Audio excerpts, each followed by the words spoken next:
নমস্কার বন্ধুরা, মঞ্জু কিচেনে স্বাগতম। আজ আমি দেখুন কত বড় পার্শে মাছ নিয়ে এসেছে বাজার থেকে। ছেলে বলল, মা একটুখানি কচুর গাঠি দিয়ে একটু পাতলা ঝোল করে দাও। আমি এই রেসিপিগুলো আপনাকে দেখাবো, আপনাদেরকে দেখাবো পার্শে মাছের পাতলা রেসিপি ঝোল। আর পার্শে মাছগুলি কত বড় দেখুন, এত বড় পার্শে মাছ আমি এখনও দেখিনি। বাজার থেকে নিয়ে এসছে পার্শে মাছটা, দেখুন কত বড়, 2 পিস হয়ে যাবে বড় বড়। পার্শে মাছগুলি দিয়ে আমি ঝোল করব, পাতলা ঝোল। আপনারা আমার সঙ্গে থাকুন আর দেখতে থাকুন আমি কিভাবে পার্শে মাছটা বানাই।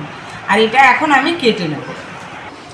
বন্ধুরা, মাছ কেটে সুন্দর করে ধুয়ে নিয়েছি, একদম সাদা হয়ে গেছে মাছগুলি, দেখতেও কত সুন্দর লাগছে, এত বড় পার্শে মাছ।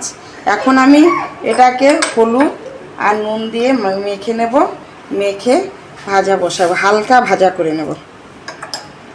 নুন দিয়ে দিয়েছি, 1 চামচ হলুদ গুঁড়ো, 1 চামচের একটু বেশি দেব যেহেতু মাছগুলো বড় বড় মাখতে হবে। সামান্য কাঁচা তেল দিয়ে মেখে নেব। দেখুন সুন্দর করে মাখিয়ে নিয়েছি। এখন আমি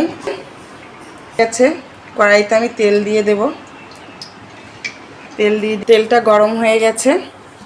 এখন সামান্য একটু নুন দিয়ে দেবো যাতে মাছ না লেগে যায়। সামান্য একটু নুন দিয়ে দিলাম। নুনটা দিয়ে সুন্দর করে নাড়া দিয়ে চারিপাশে তেলটা লেগে যাবে। কড়াইটাও ভালো গরম হয়ে গেছে। এখন এক এক করে আমি মাছ দিয়ে দেব।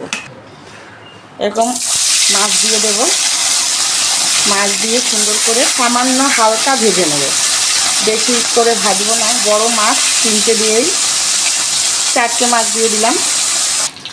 ভাজা হয়ে গেছে, এক এক করে আমি ভেজে নিয়েছি। মাছগুলো তুলে নিলাম, মাছগুলো তুলে নিয়েছি। এখন এই তেলের মধ্যেই আমি কচুরমুখিটা ভেজে নেব। কচুরমুখিটা দিয়ে দিলাম। এটা আমি ভালো করে লাল লাল করে ভেজে নেব। দেখতে সুন্দর, দেখুন বন্ধুরা, লাল লাল হয়ে গেছে কচুরমুখি। এইভাবে ভেজে নিলে কচুরমুখির একটা আঠা দিয়ে থাকে লাল লাল টাইপের, ওইটা হয় না। এরকম ভালো করে ভেজে নিয়ে রান্না করবেন। আমার ভাজা হয়ে গেছে, এটা এখন আমি তুলে নেব। তুলে নিয়েছি। উপকরণ সামান্য একটু পেঁয়াজ কুচি নিয়েছি, ধনিয়া পাতা আর জিরা বাটা আর লঙ্কা বাটা, এই দিয়ে পাতলা করে ঝোল রান্না করে দেখাবো। এখন আমার এই মাছের তেল গরম হয়ে গেছে। আগেরই তেল ছিল, আমি আর বেশি করে তেল দেইনি, অল্প তেলের মধ্যে মাছটা রান্না করব। সামান্য তেলে জিরে দিয়ে দিলাম, কালো জিরে রেখেছিলাম, লঙ্কা চিড়ে রেখেছি, লঙ্কা দিয়ে দিলাম, আর দিয়ে দিলাম পেঁয়াজ কুচি। এটা লাল লাল করে ভেজে নেব।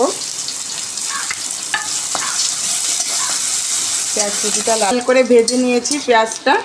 এখন আমি বেটে রাখা যে জিরে আর লঙ্কা বাটা দিয়ে দিলাম, একসঙ্গে বেটে রেখেছিলাম। এটা আমি ভালো করে কষে নেব।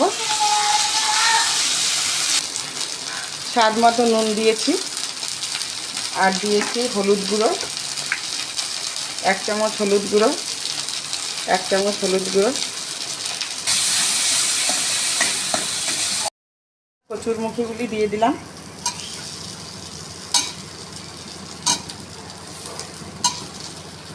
এক এক করে ভেজে রাখা কচুরমুখি দিয়ে ভালো করে মশলাটাকে ভেজে নেব। মশলাটা ভালো কষানো হয়েছে, তেল ছেড়ে দিয়েছে। এখন আমি পরিমাণ মতো জল দিয়ে দেব। পরিমাণ মতো জল দিয়ে দিয়েছি। এটা 5 মিনিট ফুটিয়ে নেব। এখন আমি ঢেকে দেব। ঢেকে দিলাম। 5 মিনিট হয়ে গেছে বন্ধুরা। এখন আমি ঢাকনাটা উঠিয়ে নেব। দেখুন কত সুন্দর কালার এসে গেছে মাছের।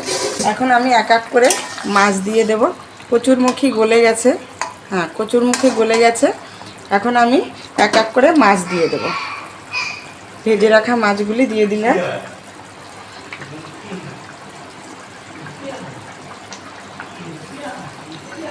একাছি। এখন আমি মাছ দিয়ে বেশি ফুটাবো না, যেহেতু এই মাছ দিয়ে দিয়েছি। এখন আমি ধনিয়া পাতা ছড়িয়ে দেব। আমার মাছের ঝোল রেডি হয়ে গেছে বন্ধুরা। মাছের ঝোল রেডি। এখন এটা আমি নামিয়ে নেব। উঠে গেছে, ধনের পাতা দিয়ে দিয়েছি, মাছ রেডি। এখন আমি নামিয়ে নেব।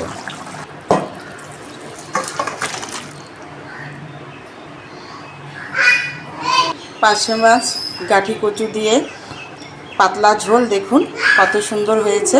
গরম ভাতে সবাই মিলে একসঙ্গে বসে খাবেন, এক থালা নিমেষেই শেষ হয়ে যাবে।